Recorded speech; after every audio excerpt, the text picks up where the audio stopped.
Okay then, I think this is the Grace Jones section, so here we go. I'll shut up now. Of all the clubs in all the world, the best disco ever was the legendary Studio 54.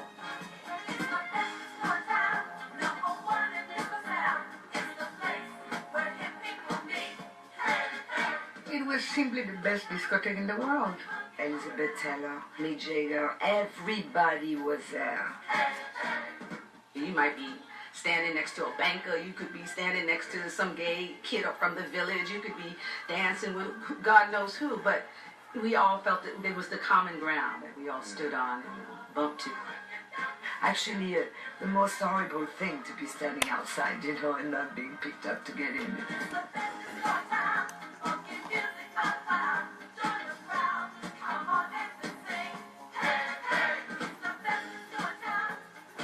Nobody had any fears of sex or flirting, trying everything that would come through our mouth or nose, and we just went along and had a good time all the way.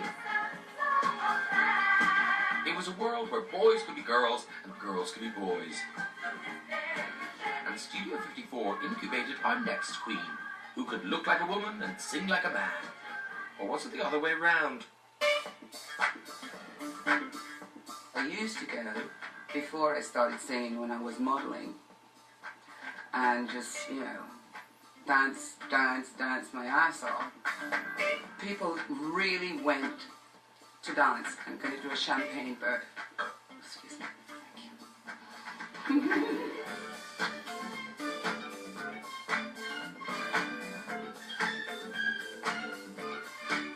I can't imagine somebody that parties as hard and in such a good physical shape. She defined the glamour and androgynous style and in-your-face sexuality and unapologetic expression of who you are regardless of where you came from.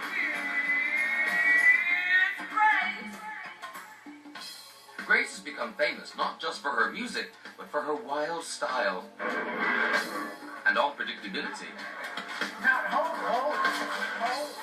Grace Jones is the warrior queen, whose life became performance art. Grace Mendoza was born in Jamaica into a well-to-do family of politicians and preachers.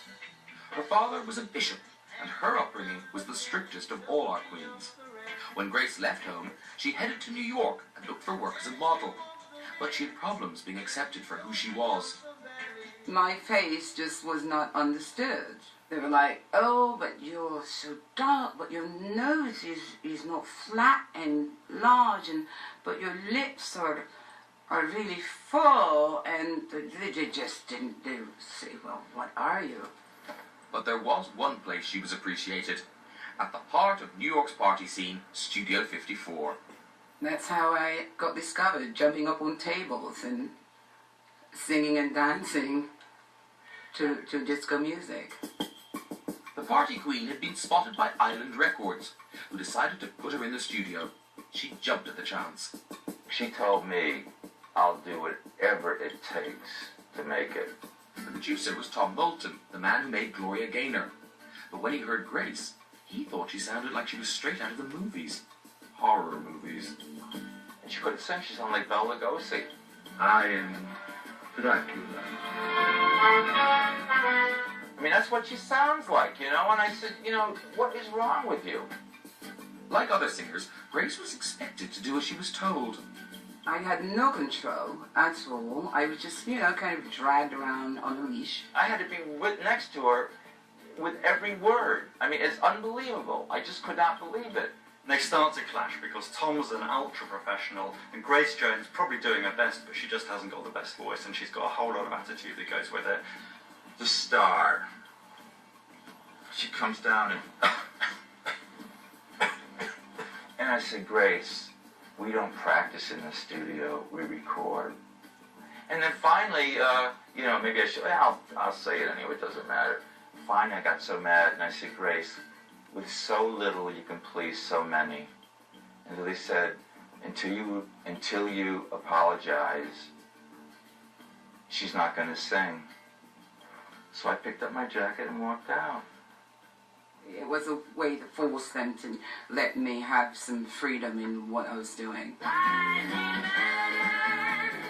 Despite the bust-up, a record did finally come out in 1977, aimed at the disco crowd. To promote it, Grace went to the places she knew best, New York's gay discos. By now, Grace had met Jean-Paul Goude, the style editor of a men's fashion magazine. He began to transform her stage shows. Goude turned Grace's shows into performance art. They were lovers, they had a child together, but he was image producer, director, so he produced a lot of the videos, a lot of the style. I always loved the mixture of threat and beauty. I just thought it was time for Grace to just stretch out.